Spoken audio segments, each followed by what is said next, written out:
Welcome to the Intentional Encourager podcast, where each episode brings you compelling conversations and stories designed to entertain, enlighten, and encourage. And now here's your host, Brian Sexton.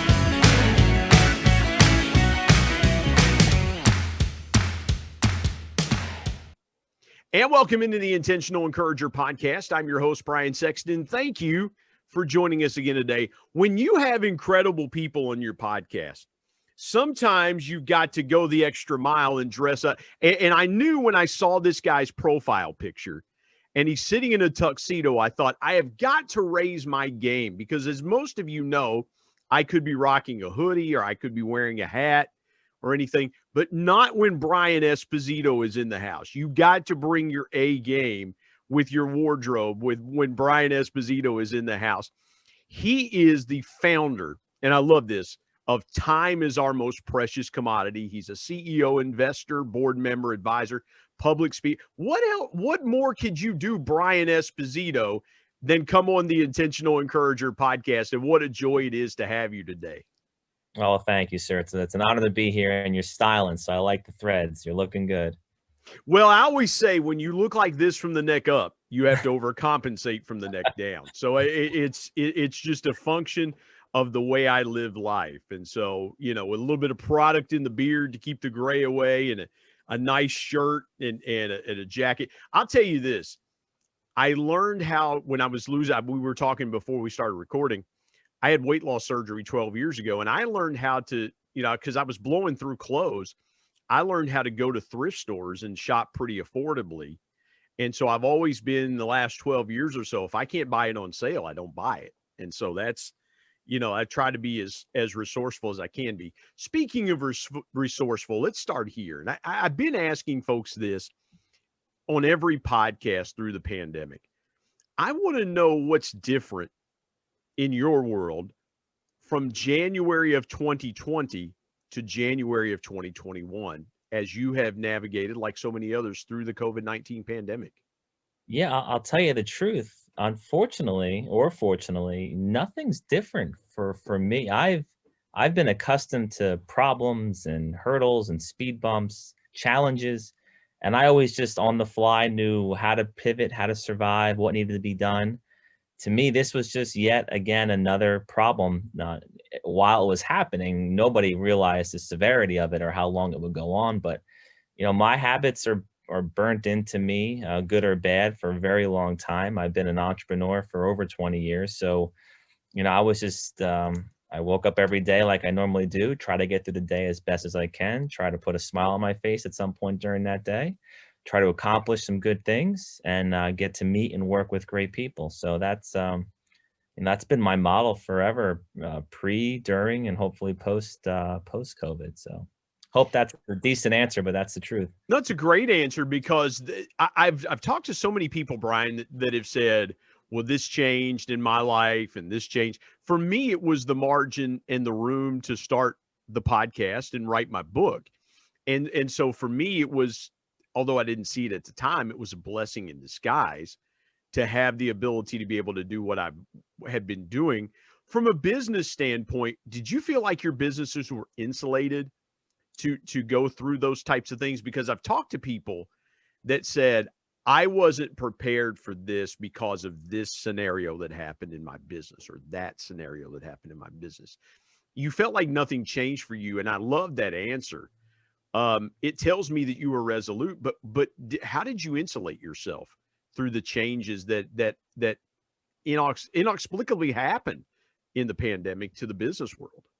Yeah, the only way I can answer that is, I was always afraid of having one egg in one basket, 100 eggs in one basket. So when I built my first company in the late 90s, it was a beauty company. And because, I was dedicating so much time and energy, and we had growth and we had setbacks, and then we had amazing ups, but then equally as horrible downs. And I said, I can't do what I'm doing and rely solely on one business and one industry. So I started to diversify, not knowing what I was doing, but I would think of an idea, I'd create a product, I'd build a technology, I'd build a company, I'd go into different industries. And I just started building what is now an ecosystem. And the whole mindset is that it creates value. The whole vision behind it is that If one is down, another one helps equal it out. If they're all doing great, everything's moving up. But the idea is that they're always in motion and that they're always growing. And I just had that mentality again for over 20 years to diversify, not be in a position where if the market didn't want what I was providing, I had nothing else to go to. Brian, I got to jump in there real quick. You said something really, really poignant there. The first thing that I love that you said was you were afraid of having one egg in one basket or 100 eggs in 100 baskets. And you talked about the diversification of companies. And I can hear people say this. The buzzword now is multiple streams of revenue, right? Everybody talks about, well, you've got to have multiple streams of revenue. What you're talking about, though, is much more powerful and much more poignant and far more impactful, and that's diversification across multiple platforms, because there's a difference in my mind, and correct me if I'm wrong. I want to go here with you for just a minute. I loved what you said there. Talk about the importance of diversification, not only for revenue stream generation, but protecting the revenue streams that are already in place. And here's where I want to, and here's the color I want to add around that question. I have a creek behind my house. There's a stream of water there, but we've had to do things to shore up the bank so that that bank keeps that stream in place. So we've taken something, we put resources there to make sure that that stream always flows in the direction it's supposed to flow in. How are you able to do that with those diversified streams that you had in making sure you kept all of those streams flowing in the right direction? Yeah, I love that you just went and related it to water, because I often, when I do these discussions or I'm speaking with people, I compare my worth and what I want to see as a flowing stream of water. It looks inviting. It looks refreshing. You want to go and play in it. You want to maybe drink it. I mean, but nobody wants to go. You would not want to go drink or play in the creek behind my house. I can promise you that. Maybe not that one. It looks decent when the water's nice and clear, but you know, over the years there, and I don't mean to hijack that, but you know, the resourcefulness. My wife's grandparents owned this property that we're on for many years. There are tires back there that they use because they didn't have access to concrete and things like that. They just took what they had to try to shore it up. There are tires from like the 1950s and 60s that are embedded in the side of the bank. You can't see it from the yard, but if you looked over. Any white wall tires? No. Those would be dug up immediately and sold. That would be you cleaned and sold. But no, you wouldn't want. I'm sorry, I didn't mean to jump in there. But you would not want to play in this West Virginia creek. I can promise you that. Creek minus anything in Flint, Michigan. Take that. I love it. We don't mean to offend our Michigan viewers and listeners, but praying for you daily. Praying for you. Yes. But again, how did you? What was it like for you? And I get when you are talking there. I have to believe that it was intentional for you to protect those streams, almost be an environmentalist for the revenue streams that you have, doing what you could to make sure that those streams not only were flowing, but they were as clean as possible. So take me through how you began to do that with your company. Sure. And it's easy for someone with my mindset to do that because I'm not money oriented. To me, I often say money is a byproduct of doing something you love, or there's a great saying, follow your passion, and the money will also follow. So I was really protecting my time, and I was protecting my integrity and who I am in the business world. I don't care if I fail or if I fall on my face, because it's important to do that as you build that. I often compare business leaders to professional athletes. It's training, it's having wins, it's having losses, it's getting beaten up a lot so you know how you can survive and how you can pivot. So when I was building all of these different companies and ultimately building what is now a holding company wholly owned by myself at the top. And there's at the end of last year, there's 65 entities within it, over 150 joint ventures around the world. And what has happened now is that I can create value almost instantaneously. I can look at that holdings and look at the market conditions and say, what do we need to make? What do we need to create? What is the market demanding that we have access to? Brian, What I do love that there. I've got to jump. I've got to we jump in there. jump I right in, love I dive in? love that. I love the comparison between business leaders and professional athletes. And I'm reminded of a quote from a movie back in the 70s called North Dallas 40. Great And movie. there's a quote where the Nick guy, Nolte? Nick Nolte, the guy says Oh, he's negotiating with the owner, and he tells the owner, he says, "You tell me it's a bit, I say it's a game, you say it's a business. I say it's a business, you say it's a game." And so a lot of times great athletes know their value to the team that they play for.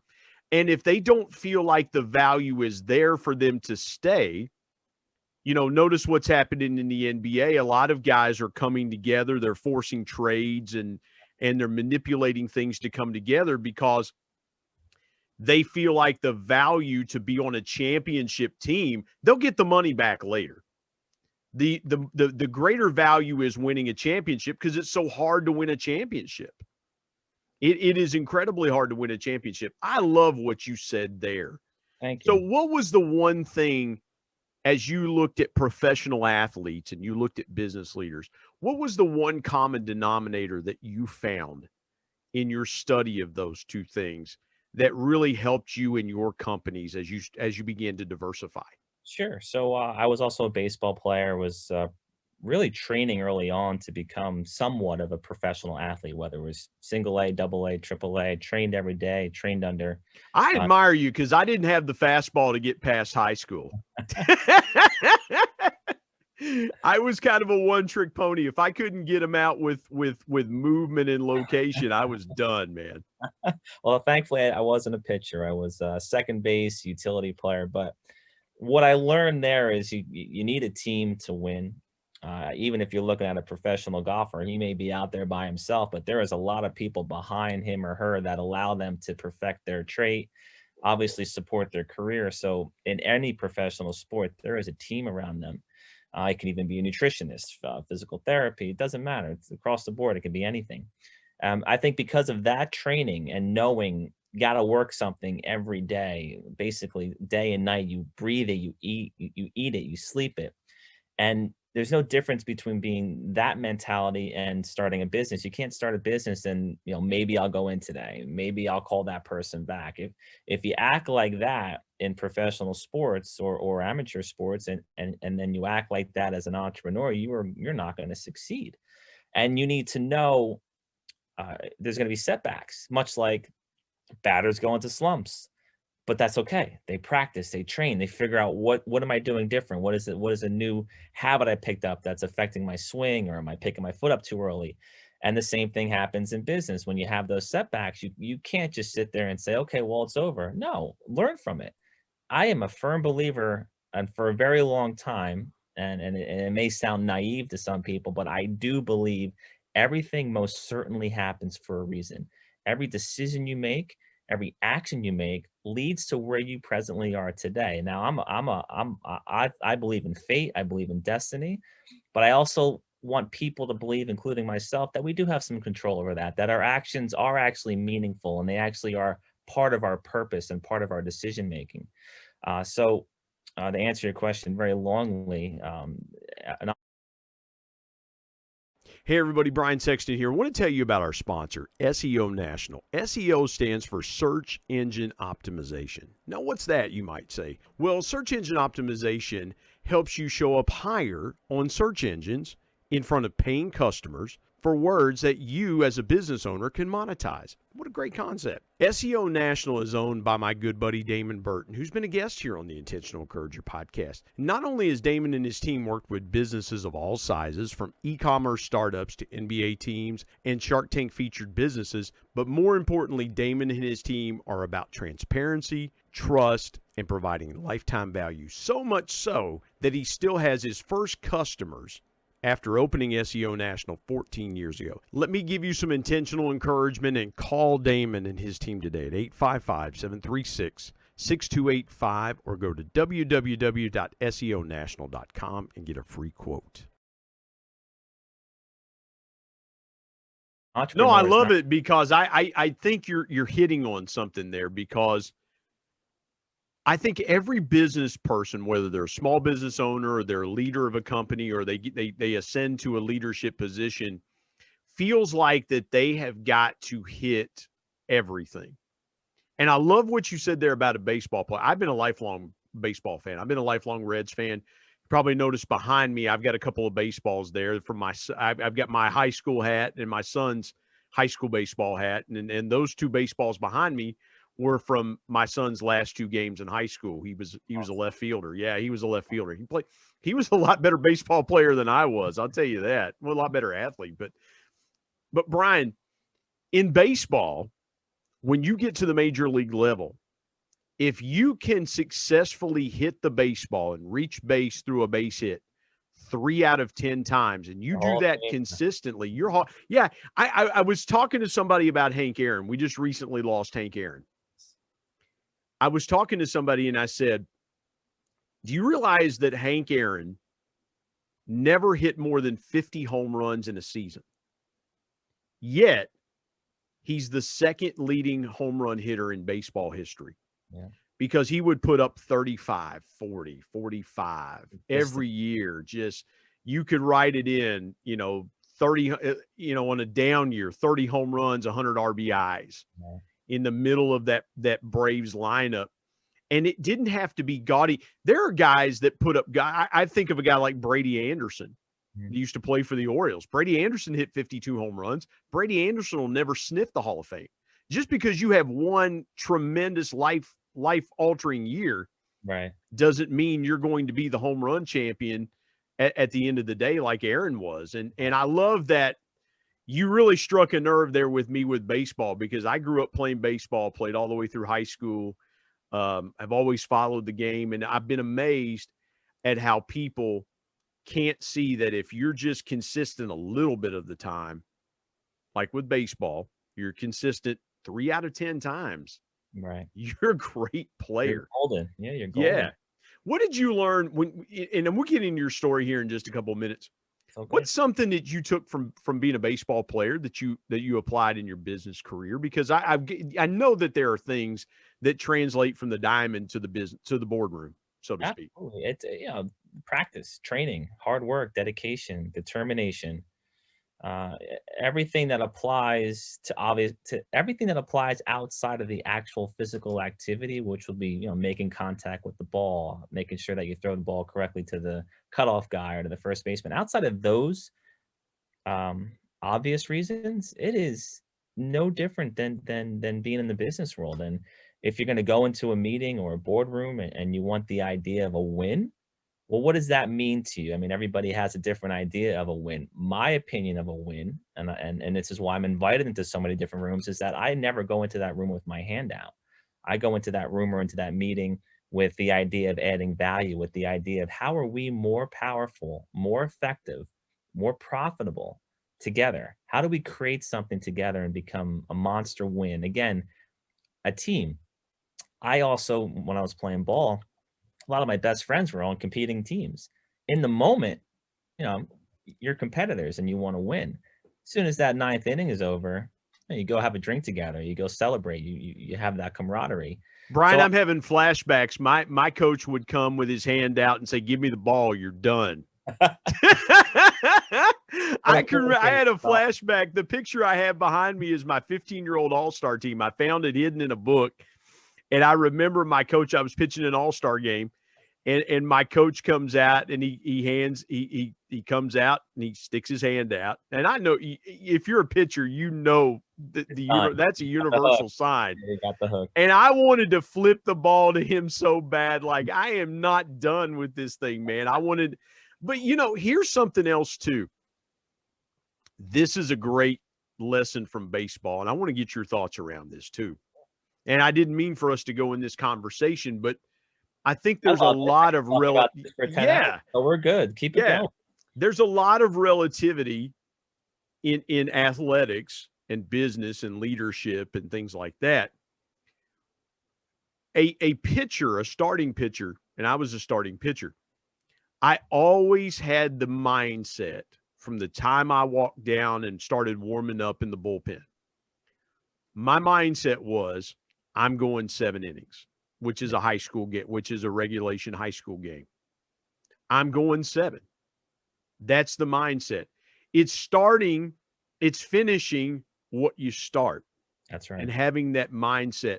I love what you said there. And let's pivot here for just a minute. Walking into a meeting with your hand out. I love that, because what that does, and someone that values connection, as I value connection, what that signals to me is, I'm here to join forces with you in this meeting so that together we all get something that we want. Where did you learn that philosophy? How did that philosophy come to you? And tell me some of the outspring that you have seen from having that type of philosophy in a boardroom setting. Yeah, I just was always in me. I always work better with people. I always love the idea of that we're all here to help one another. Anything else to me just doesn't make sense. I think that's why we're put on this earth. Some do it better than others, but some learn to do it at some point in their lives. If it comes later, at least they're doing it. I wish there was a specific person I could say, hey, this is where I got this from, but I've always had it inside of me that I'm not a taker. I'm generous to a fault. So I'll put my guns on the table and everything that I have on the table, full transparency. And then we just get to work. There's the philosophy of doing great work with great people is so simple. Unfortunately, what gets in the way are 7 deadly sins. The top ones would be greed, ego, pride. If you can peel back that with most people, and they could put their guard down, you can do anything. You can, and you can look at some of the things that companies and teams of people inside of companies or joint ventures of companies working together, look at the accomplishments they make, look at the strides that they make. The other thing I want to touch on comparing an athlete to an entrepreneur or a business person is your state of mind. And you touched on this a little bit. You cannot be frazzled. You cannot be riled up. You can't make good decisions if you're anxious, if your nerves are rattled. You need to be at ease with yourself. You need to be at ease with yourself, while you're performing in a sport outside of wrestling and mixed martial arts. You got to be pumped up. Football, you got to be pumped up, but you also have to have a certain mental calmness about you where you can perform and you don't make the wrong decision or you don't make a mistake. And that applies so majorly in the business world where there's emotions out there that get in the way of causing something great to happen. Yeah. I often reference, here's an example.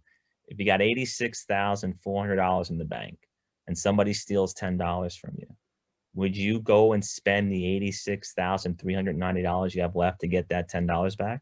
No. The same thing applies to a day. There's 86,400 seconds in a day. If someone is to rob 10 seconds of your day, whether it's your happiness, if they rattled you a little bit, if they got on your nerves, you need to say a prayer for them, send them on their way, and you need to continue to move on and not let that person affect what could be a great day, not let that person affect a major accomplishment that you can actually obtain that day. But too many people, and I fall victim myself, where you get upset, you get offended, and you start to just wonder why somebody did that. The biggest lesson I've learned is I cannot give somebody else my mentality. Yeah. They didn't go through my life lessons. They weren't raised in my household. The way that they think, that's on them.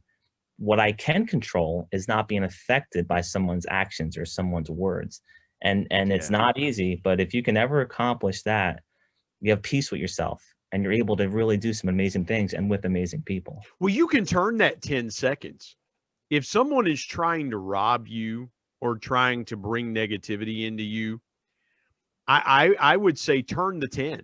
Turn that 10 seconds into a piece of intentional encouragement back to them, or turn that 10 seconds back into, and it's like, okay, if I had $86,400 in the bank and someone took $10, I say to myself, maybe they needed it more than I did.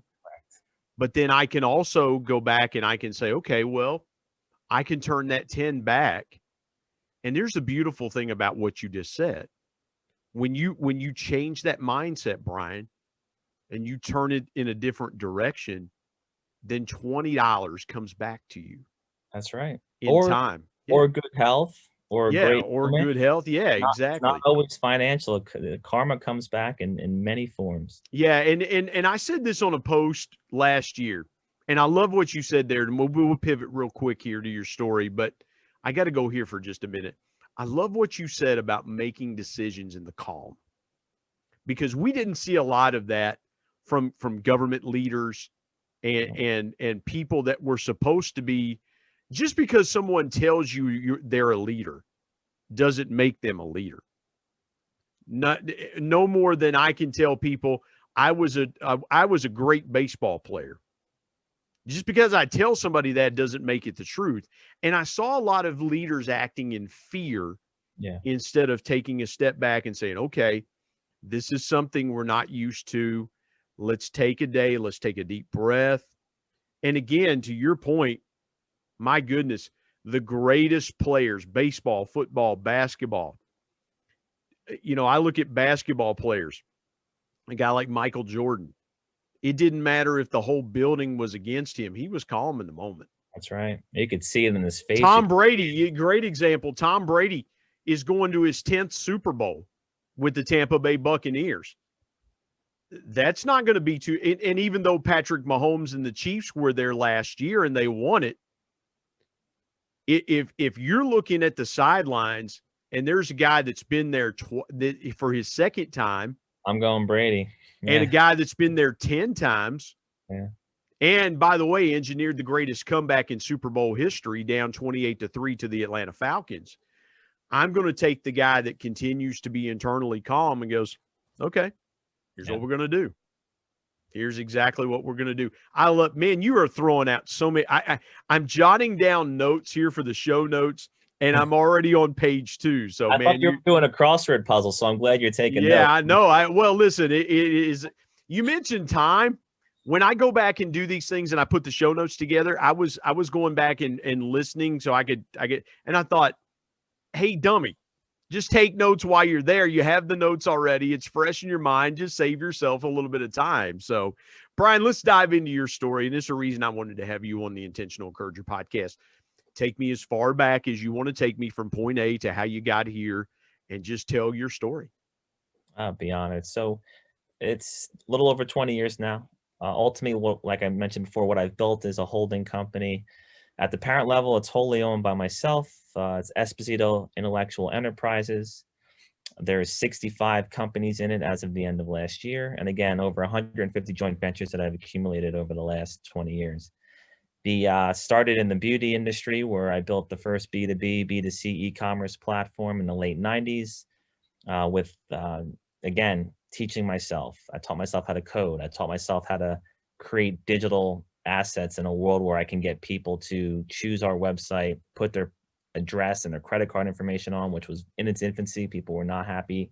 Brian, what got you into the beauty business? I'm fascinated by that part, because I would not have, again, I am not, if somebody would say, hey, Brian Sexton, you should get into the beauty business. And I'm thinking, have you seen me? You know what I look like? I happen to marry up, but man, what got you into I am fascinated. I had to stop you there because I want to know, and I'm sure people want to know, how in the world did you get in the beauty business? Yeah, absolutely. So family legacy. My father was a trained to be a hairdresser in the late 60s. He studied under Vidal Sassoon. And then he created a successful chain of salons with Grant's department stores. And then what ultimately became a very big success for him and what he's done for our family was he built a chain of stores in the 70s and 80s where people could come to him, whether they were a professional stylist or a retail consumer, and that wasn't done yet. So he ultimately sold out to a company called Milo Beauty in the late 80s. But I got to experience that world with him. I got to see the excitement, the energy, and all the incredible people that he got to work with. And I got to watch him manufacture products. I'd be 8 years old in his nail care manufacturing building, and I'd be helping the other employees fill bottles. I had put the little brush in the bottle. I screw the cap on it. So I would do that for 8 hours, and I'd have so much pride in my, what I built on my line, all the nail care products that I built. And it's an exciting, wonderful industry. And so ultimately the non-compete ended.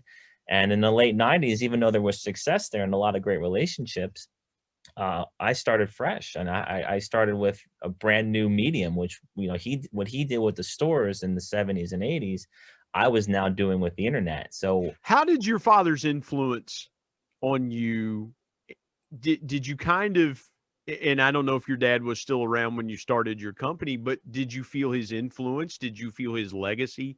Did you feel a certain pressure and responsibility to go, my dad built something great. My dad has got, because I know when I joined my dad for the last 10 months of his life working with his company, even though I was 40 years old at the time, I still felt that pressure to be, to carry on what my dad did and the great things that he did.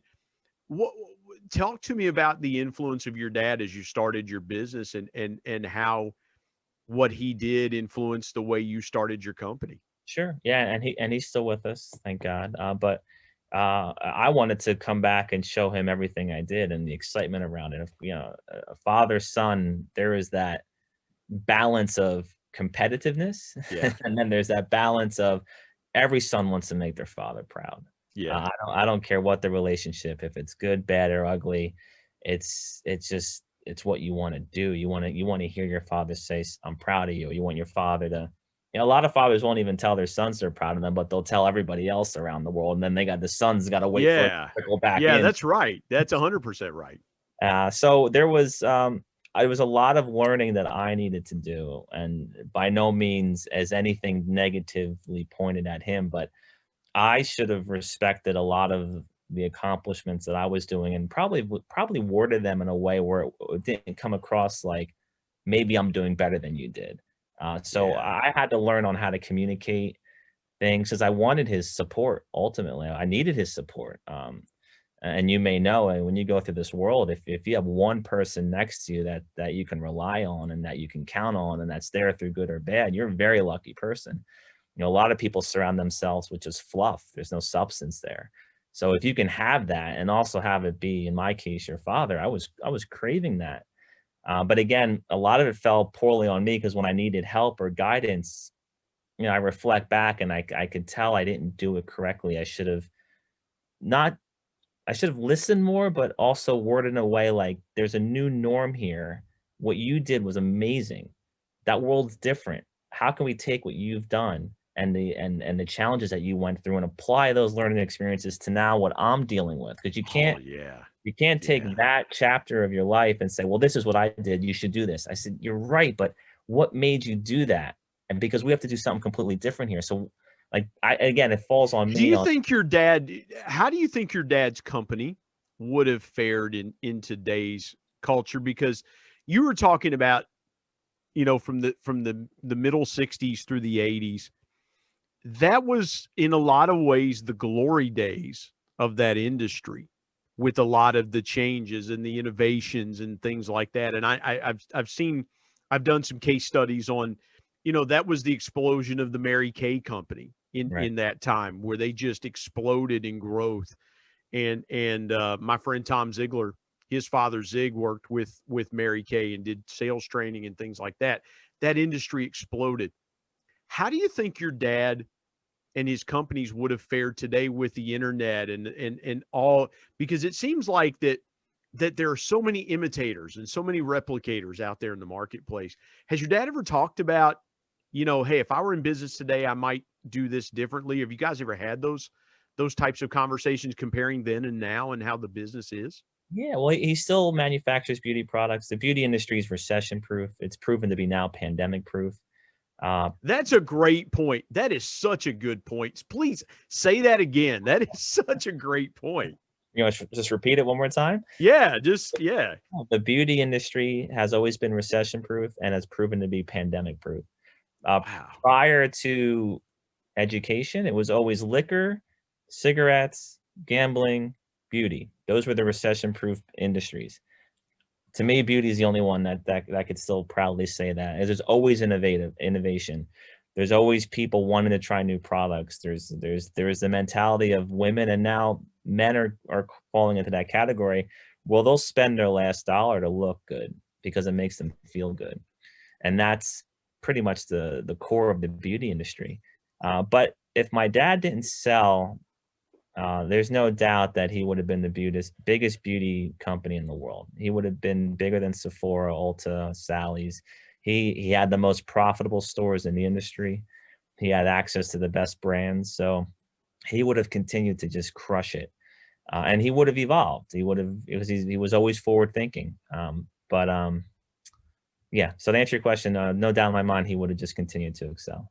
When you were developing your company, and we alluded to it earlier, take me to that moment as you built your business where and we talked about it, and I want to go back and revisit this a little bit because I think it really adds color to the story, because I think people are saying to themselves, I do this well, but I know there's something else that I can do. There's something else I can impact. There's something else I can touch. What was that moment for you when you said, there's something else that I can do, that I can impact with what I've done in the beauty business? There's something else I can impact. Because you mentioned earlier, taking that diversification path and things like that. When was that V8 moment for you that you said, there's other things that can be done here? Yeah, well, I felt it from the beginning, but I didn't execute it until 2015, 2016. So I've been doing what I knew I should have been doing really for only 4 years now. So that's a regret that I have, because the model that I built that was successful, if you look at it just financially, it was not successful in my self-worth or making sure that I was doing what I love to do every day and that I was making a positive impact.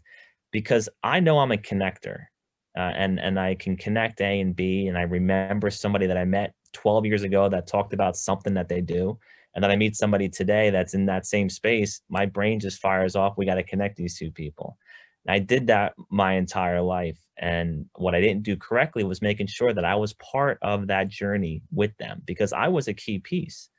The connector is such an important piece of anything.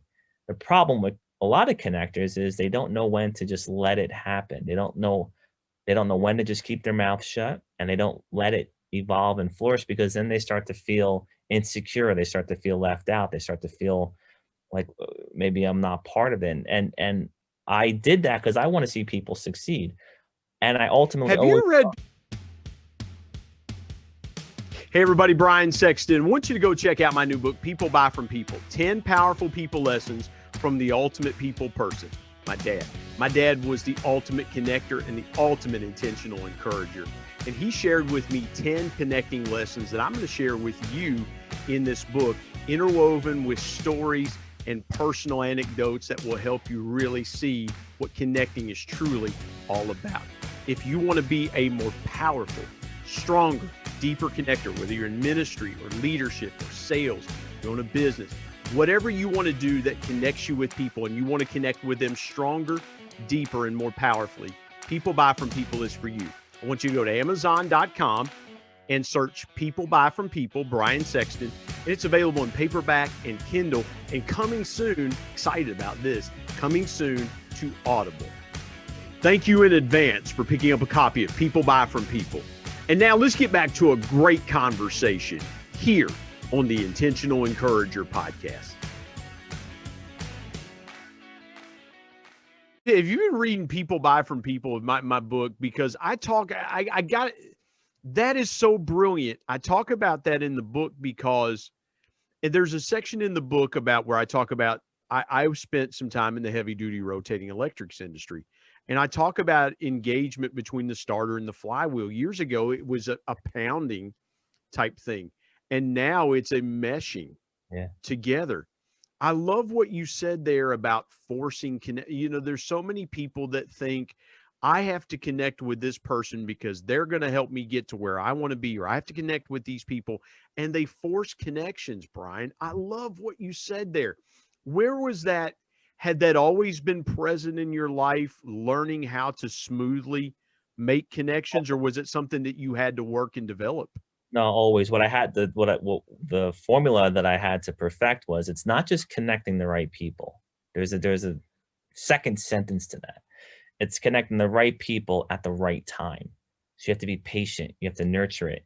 And when you're building relationships with people, you can't just reach out to them when you need something or when you want to do something. And this is exhausting as a connector, but as someone that loves relationships and as someone that really loves people, as I really do, it's sending them a happy birthday, giving them a call and ask them how their kids are. It's Merry Christmas, Happy Hanukkah, hope you're having a great Easter. And then someone learns that this is a genuine person that's reaching out to me. There's no ulterior motive. So when you do want to accomplish something, those people will take your call. Or if they miss you, they'll call you right back. So, when you want to accomplish something, you cannot be deflated if it doesn't happen in 20 seconds. It takes a lot of relationships. Like if I see someone that I maybe admire and I'll like their post on LinkedIn or I'll comment them on Twitter, I know what I want to accomplish. And it sometimes it takes me 2-3 years to get it to a place where now's the right time to elevate that digital relationship that I built. Now's the right time to make something happen because the trust is there, the foundation is there. People aren't patient. And that's just, and they never come with their why, Brian. They never come with the, they never come with the why behind connecting. I may see a post that you and I may not be connected and we are obviously, but I may see something that you've written that inspires me and prompts me to connect. But a lot of people that I see on social media platforms will just hit that connect button or that follow button instead of going, hey, Brian, you made a post about this. Yeah. That resonated with me because of that. And for that reason, I would love to connect with you and develop a relationship because I think you have more to add value to me. I never see that. I very rarely see that. And it's so powerful, Brian. Why do you think people don't lead with their why in connecting? You're the perfect person to ask that to. Insecurity, fear. They don't want to hear no. They don't want to hear and laziness. I mean, it depends on the age group. I'm an old soul. I don't really belong in this era, but I accept it. I'm here. So it is what it is. So I could be surrounded by 1,000 people and I'll feel alone, but I'm at terms with that, or I have at peace with that. Yeah. Everybody wants instant gratification. Someone who wants to like something and get an immediate deal back or get an immediate, and if they don't, they're like, oh, well, forget them. But you didn't even do anything. What do you mean forget them? You need to work it. You don't just put a carton of eggs on the stove and all of a sudden you got an omelet. You need to work it. You need to make sure that it all comes together, and you need to massage it. It's laziness and it's insecurity that, or a lot of people think you should just go through a drive-through and they should have your omelet ready and they should just know what you want on that omelet and just have it waiting for you when your car pulls up, right? But yeah, but where's the joy in that? Where's the reward in that, in creating it and making it happen, opposed to just demanding it to happen? Yeah. I mean, to each their own. I don't judge anybody, but I know what I do, and I know how I respect relationships and how I respect people. And our days are slammed right now. I mean, whether you're Yeah. trying to survive and get through Yeah. the day, you got a kid crying in the background, you lost your job, you're trying to figure out Zoom calls, you're doing math lessons with your other kid. And Yeah. then you got to deal with Your internet's crappy because you live in West Virginia, you know. the day is nuts. The day is just complete nuts. It was Yeah. crazy January, December of 2019, and now it's 10 times, even more crazy. But Yeah. my point I'm trying to make is there's a lot of noise out there. So if you want to break through with somebody that you see that can add value to your world, or that you can add value to their world, you just have to work it. You have to just nurture that opportunity, Yeah. be consistent, and not be afraid if someone just says no. I'm not going to tell the name, but I had screenshotted an incredible thing that happened to me the other day. And I love this person for calling me out on it. Let's just say it's a Fortune 10 company. And one of our holdings, I just know that company's missing something. I know we have a slug that we can put in there that will just be a phenomenal win. And the exact words were, actually, let me see, I have a screenshot here. It's the CEO. Because you will not give up, let's talk Tuesday. I love that. I mean, that's just perfect. How outstanding I is love that? that. Yeah. Yeah. And I guess a lot of people He couldn't ignore you. And that's the thing, Brian. He could have blocked me, but because of the way I was talking and the way that I was representing myself, he felt something there. Yeah, because you created connection. And again, that's why I wrote the book People Buy From People, is because I believe this wholeheartedly. And I want to ask you a couple more questions and still be respectful of your time in the audience. But I've got to go here for just a second. People do not understand. There's a lot of people that don't understand. People don't buy things. They buy the connection that those things bring them. That's right. And so they buy connection first, and then it's transaction. See, a lot of people have it the other way around. It's transaction, then connection. It's like, okay, you buy, then now we have a relationship. No, if you don't connect first, you don't get to the transaction stage. And so that is so beautiful. And by the way, man, I'm cheering for you. You got to let us know how that turned out. I would be remiss if I didn't ask you this question. Take me through the biggest obstacle, personally, professionally, that you faced, and the greatest lesson you learned from it. Yeah. So February of 2016, got into a head-on car accident. 4:00 in the afternoon, just outside of Nashville, a drunk driver hit me head-on. Worst moment of my life. My whole world turned upside down. Mentally, I was dealing with post-concussion issues. Could not answer 2 + 2. It would take me 10, 14 seconds to give you that answer. And everybody that I thought was a friend, an employee, partner, nowhere to be found. Nowhere to be found to help me get through that. Nowhere to be found to help me navigate through that storm. Now, I'm not talking personal. I very rarely talk personal life. When I do these, I'm always talking business and that world. And companies and employees. I mean, I co-signed for cars for employees. I co-signed for homes for employees. Some with me for a very long time. And when I was ripped out of that world, I realized I was the one doing everything. I realized my generosity and the way that I gave. I was always last to eat. And at the end of the year, if there's any crumbs, I would take the crumbs, or I would reinvest the crumbs back into the company. Very, very wrong model. And I'm very grateful that woman hit me, because I'm still here. And I often joke, if I'm not, then we're all dead. But let's just say we're all alive and I'm still here. That woman could have killed somebody, could have ruined a family. So I'll take the hit. I took the hit, proud to take the hit. That moment woke me up once I could get back to some sort of normalcy, that my model was wrong. No matter if I was making money or not, the model was wrong. And it forced me to make a lot of important decisions. It forced me to focus on what I can control. And it forced me to say, and this isn't a sad statement, that I believe professionally, again, I'm in this world alone. If I have somebody in my corner and they're there fighting with me, I'm honored to have them there. If they're not there fighting with me, I'm not angry about it. They have a family, they have responsibilities, and maybe not their fight to fight. So I chose a road that most people don't choose. I could have went through that moment and been mad and been bitter and been angry at the world, and probably justifiably, rightfully so. But I chose to say, all right, well, I have a lot of decisions I need to make. I have a lot of changes I need to make, and I'm going to fight back and I'm going to come back on top. So I went from on top of the world to buried underneath the world, and then fighting back without a shovel, without a spoon to dig out, without someone's hand to help pull me up.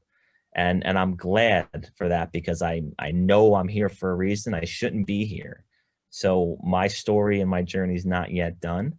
And I feel that I've been put here to help people, help startups, help companies grow, help people accomplish their dreams. I love that it took me years of abuse and the things that I went through. You know, I tried to write a book once, and I can't even. I've been through so much awful experiences that nobody needs to go through. But now, when I get to work with companies and I get to work with people and I get to meet people, I can reflect back to those experiences, and I can create a path for them not to be on. I can say, don't do that because I did that and it was wrong. And it wasn't wrong because of the wrong time. It is a timeless wrong move, and I did it. Do not do that. So I'm actually protecting companies now, and I'm protecting people, and I feel self-worth, and I feel it's very rewarding. And to answer your question, that was one of the worst moments of my life, but I managed to flip it around. It took me till now, right? Really, to feel good about everything and understand what that was all about, and finally doing what I love to do. Man, that is so powerful. And that's the reason that we have the Intentional Encourager podcast is the people you see. I want to be the guy that tells their story. And that was so powerful. I would love, I've got to ask you this from what you just said. Do you remember the moment post-concussion syndrome is nothing to sneeze at. I mean, you kind of feel like you're in a fog for It's awful. weeks, months. Unless you've been there, you can't understand it. Yeah. Do you remember that moment that clarity started coming back to you and you began to understand what you were just talking about, how you lifted everybody else while suppressing the things that were important to you and things like, do you remember that moment of clarity after the accident? Yeah, but it had to take me a little over a year to get to that point. But I'll tell you what, my clarity was stronger than it was before the accident. When everything was back, I guess you can say, and my ability to fire thoughts and calculate and understand was there, it was stronger than before. But it was stronger than before without all the weight and baggage and BS that I was carrying with me, and all these people that I was in my world that weren't adding any value, that were just drains on my soul, drains on my energy tank, drains on my time, which is that's really why I focus on, time is our most precious commodity, because I know how precious it is. I mean, I'm the youngest of four, so I come from a big Italian family, but because I'm 10, 12, 13 years younger than my siblings, I was at a funeral every month. Like, there was just aunts and uncles and grandparents dying. Like, I can empathize. I'm from a big family. Yeah. I'm like, so I know that, I know that I understood death very early. We always joked in my family, the only time we had a family reunion was when somebody died. Yeah.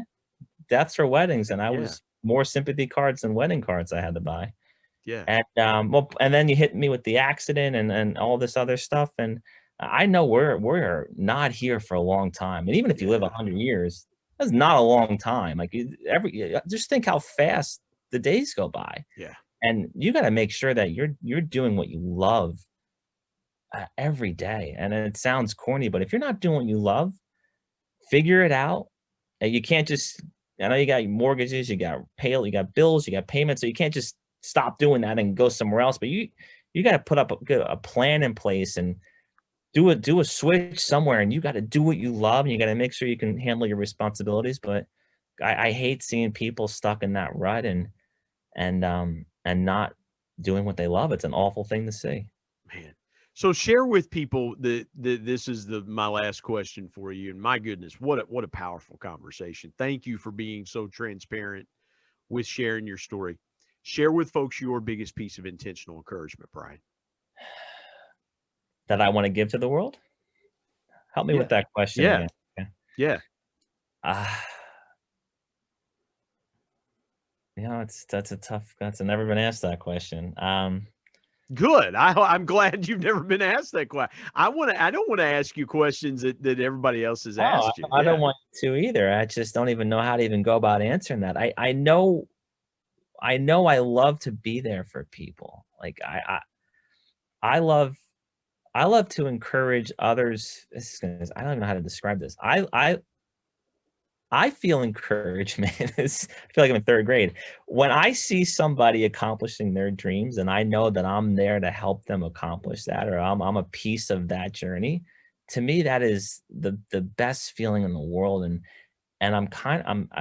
it's actually like a drug to me. I'm addicted to companies and people reaching out to me and asking me for help, asking me for guidance. And then I can actually see, I've seen it hundreds of times now where people's light is brighter after. I'm not saying it's all me, but they thank me. They're like, I can't believe that you were put in my life. And I don't know, that gives me self-worth. I don't need or want anything. So it's difficult for me to say, what encourages me. It's not things, it's not a nice watch and a nice car.